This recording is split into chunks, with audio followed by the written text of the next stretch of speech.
Hello, everybody. Tim Hughes here. I'm the CEO and co-founder of DLA Ignite. With me today, I've got Kim Chandler McDonald, and we're going to be talking about inform, inspire, and interview tips that you can use. So whether you're being interviewed for a job interview, whether you're giving an interview, we're going to talk about all of those things. Kim, where can people find you? Yeah, I am so easy to find. It's ridiculous. I am actually, I've been called something of a social media whore, to be frank. You just need to put my name in Google or your search engine, and I pretty much take up the first 3 pages. And I think that's because I wear so many hats and have had such a strange career path. So the best place probably is LinkedIn, and that is just having me under Kim Chandler. Which is essentially my maiden name. So linkedin.com/in/Kim Chandler, and I am there. And you can probably get me, other than that, best on Twitter, and again, Kim Chandler. And I suppose I am on Instagram, I am on Pinterest, I am on all of those things, but those are very much based around Interview Guidebook, which is the latest book. So in the you've written a book about giving interviews. Yes. Tell me the inspiration behind it. So it's my 7th book, and I essentially was doing some mentoring of a young gentleman in the US who is in the cyber industry, which is another hat I wear. I'm the global vice president of the Cybersecurity Advisors Network, which is Paris-based. So I do some mentoring for young people who are looking to essentially build their awareness of or their brand in the industry. And he was talking about how he wanted to be seen as a domain expert. And I explained to him that he wasn't yet a domain expert, and the best way to essentially become a domain expert is to learn from domain experts. And you know, it's not dissimilar really to finding a great mentor. And I don't put myself in that category at all. I don't do long-term mentoring. But in that, what I mean is that to find a really great mentor is very difficult, because generally speaking, the people you most want to be your mentor are very, very busy and have gatekeepers. So I explained to him that one of the ways to find domain experts and connect with them, if he wanted to do that, other than just watching YouTube videos of them, is to find a way to interview them. And that is sometimes easier said than done because of said gatekeepers. So given that I had many, many years of experience doing interviews with very influential people, you know, world leaders like Madeleine Albright or F.W. de Klerk, or some of my literary heroes like John Irving and Tom Wolfe, Amy Tan, they all have gatekeepers. Even if they are promoting a product or a project, they have gatekeepers. So I explained to him that I had some tips and tricks, and I was very happy to share them with him. So put together 3 or 4 pages. And when I sent those through to him, his first response was, well, why isn't this a book? And I didn't have a good response, really. I hadn't ever thought about putting it into a book. It's one of those things that I think I often just sort of said, it's something I do.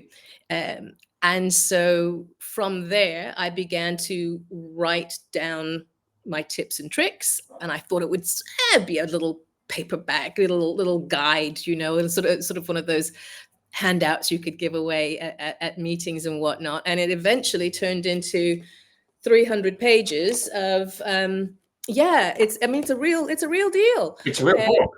Yeah, it's a real book. And it was, I have to admit, it turned out fabulously. I'm really proud of it. And I say that with surprise, because, as I say, it wasn't something I planned to do. It wasn't even something that I thought of doing at that time. It was just a surprise. Yeah, pleasant one. You talk about interviews are windows into thoughts. Talk to me about that. Well, I think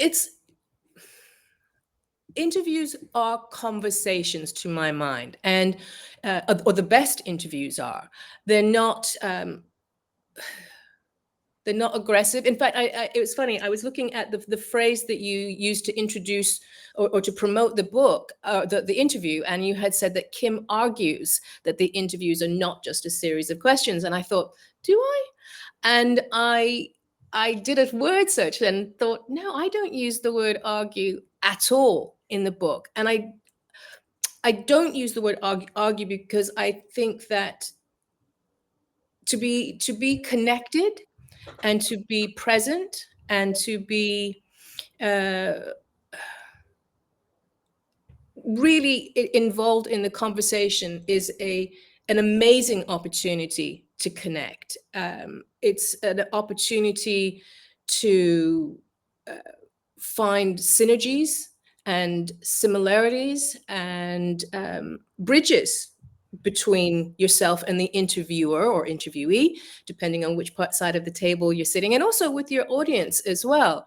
So yeah, I think that connection and building bridges is a beautiful gift that you get when you approach interviews in that way. You also talk about being empathetic and curious as well, don't you? Yes. Yeah. Look, I think that honestly, I think curiosity is, well, it's when you look at children and look at how they approach the world, and that there is a sense of wonder, there is a sense of joy, and certainly a sense of curiosity. And I think that we often become quite jaded, and whether we truly believe it or not, we come across as been there, done that. And so I think that does us a disservice. Curiosity is a great gift, and goes hand in hand with empathy. And I think that the two really are the cornerstones of a great interview. Empathy allows you to connect on perhaps a deeper level, to take that extra moment to pause and understand the perspective of the person you're speaking with and potentially build trust. But the curiosity is what then drives you to perhaps ask the next question, the further question, to explore the topics in greater depth. And again, to connect on that deeper personal level and perhaps build lasting relationships. And I feel really blessed that that's one of the things I think I'm most proud of, is that I've built really deep relationships with some of the people I've interviewed and gone on to do further projects with them because of that that depth, if you will. So what would you say was required to create a great interview? Preparation. It's funny. I was interviewed by someone recently who talked about the fact that their superpower was winging it. And I thought to myself, yeah, no, it's really not. It's really not. Preparation is key.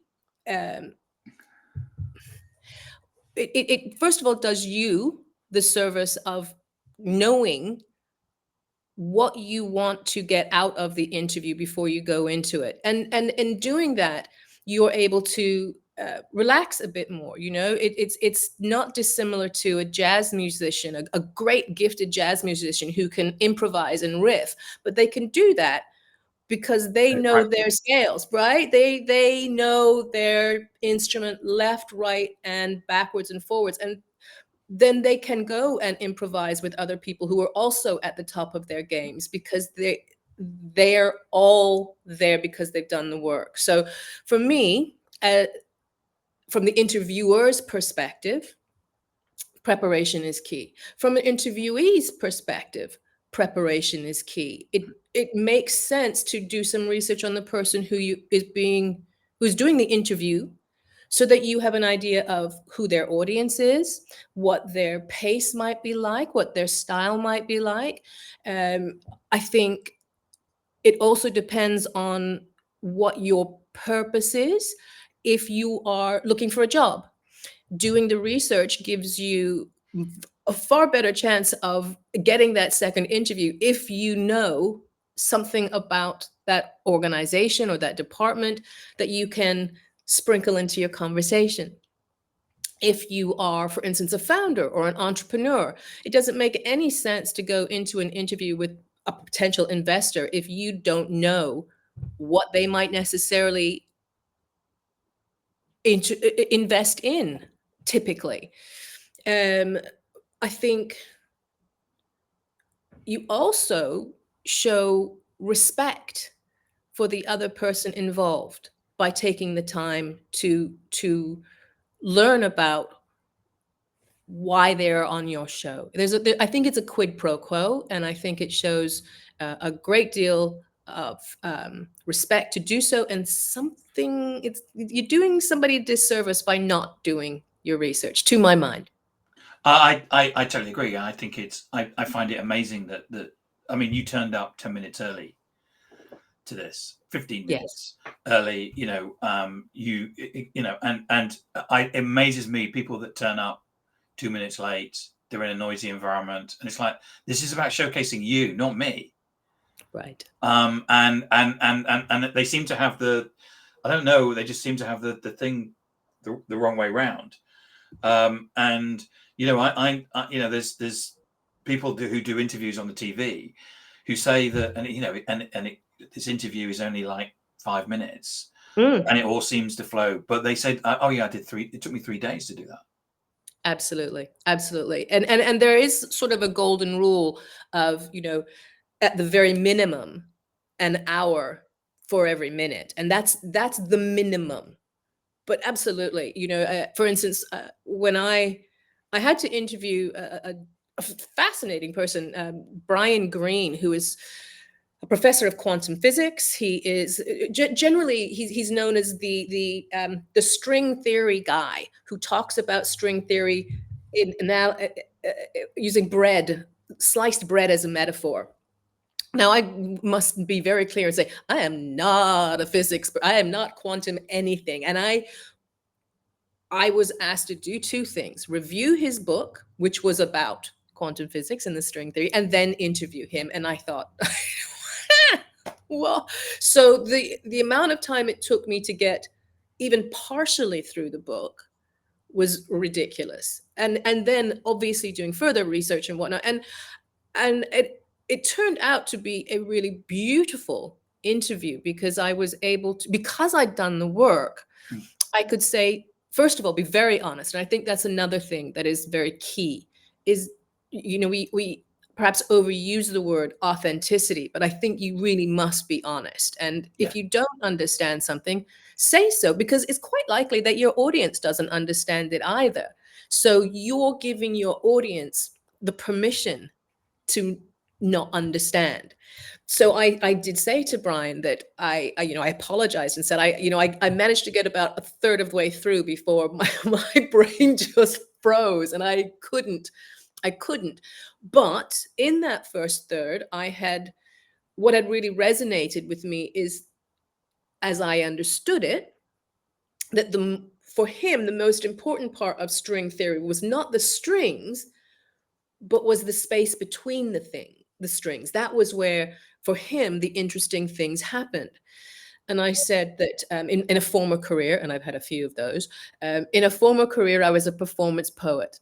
And one of the things that really was deep within my DNA as a poet was that I felt that the space between the words was as important as I think the it was word. Miles Davis that said this. It's not the notes; it's the space between the notes. Or was it John Come on. Coltrane or somebody like it? Yeah. So maybe someone will tell us. Either. Well, I feel honored to even graze near to. So yes, that it was when I was able to find that connection that he and I were able to connect in a much more profound. I think that's a bit pretentious, but we certainly connected in a deeper way.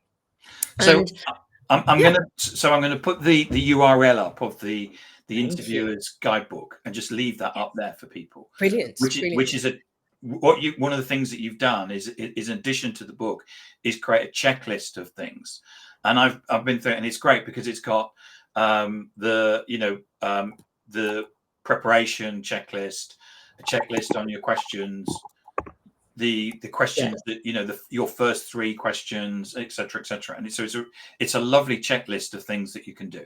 That's great. Yeah, look, there are 10 downloadable templates, and at first it had been recommended that I put them essentially behind a wall so that only people who purchased the book were able to access it. And I thought, well, that's not who I am, frankly. I really think that because I'm a communicator, a connector, a collaborator, that this would be something that I could share, regardless of whether people. And it's the right idea. It's the right thing, Kim.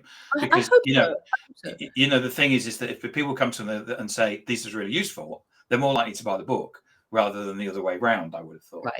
Right. One of the things that you talk about is about. So you talk about building rapport. You talk about storytelling and things like that. And I wasn't really going to cover those today, and we've only got 4 minutes left. One of the things that you talk about is about tone. Yes. So, and you talk a lot about tone. So, explain to me about why tone is important. Well, I think that you can bring people to you if you use a tone that is not aggressive, that is open, that is, I'll come back to the word empathetic. And I think that we are living in a time where it is sadly sometimes the exception rather than the rule to be welcoming. And so to my mind, it's that, what is the old wives' tale that you catch more flies with honey than vinegar or something like that. Well, I'm all for honey. I have a sweet tooth, and I think that I get much further. And I don't mean being saccharine, and I don't mean being false, but if I have a choice between being warm, welcoming, hopefully a little witty, one hopes, but certainly finding a way to connect rather than repel. Now, I do also talk in the book about how to deal with difficult situations. Now, that could be anything from, the tech not working to having to do live fact checking because you have done your research. So, when perhaps something is jarring to the facts as you know them. But I think that you can even do that from a position and with a tone of respect, candor certainly, but there is no reason not to be respectful. I think anybody especially the people that you were talking about, they're probably used to people challenging them. So there's nothing wrong with it, with a good challenge. And I think in most cases, people respect you for a good challenge. But Absolutely. It's also about being polite. And I think one of the things that, certainly having done a podcast for such a long time now, I think sometimes the podcaster or the interviewer think it's about them, and it's not. It's about the person they're interviewing. Yes. I often say that dialogues are some of the most boring things to listen to. People tune in for dialogues, not dialogues, and sadly, there's a lot of dialogues out there. Oh, yeah, I get a lot of people coming to me saying, I want to come and talk to you about my journey. And I say, I'm not interested, because all you're going to do is come on and talk about yourself. And actually, that isn't what's interesting. What's interesting is what you learned. It's about, you've done a whole bunch of things in your life, really interesting things, which makes you the interesting person you are. But what you've come on is to tell us about this area. And we're going to go away knowing that you're an expert in that area, and probably we'll go and buy your book. Fingers crossed. But this is about you. It's not about me. And I'm just here to ask stupid questions. And you have. To thank you. to pull out the fact that you are an expert. You've written a great book, and as I said, we should go and buy it. Thank you. I appreciate it. I really appreciate you having me on, Tim. I've been enjoying your podcasts. I appreciate the way you approach the art of interviewing and the art of conversation, and it is an art.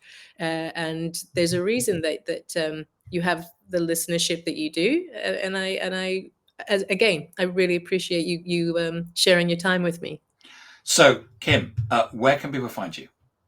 Yes, again, you can find me on LinkedIn. It's Kim Chandler.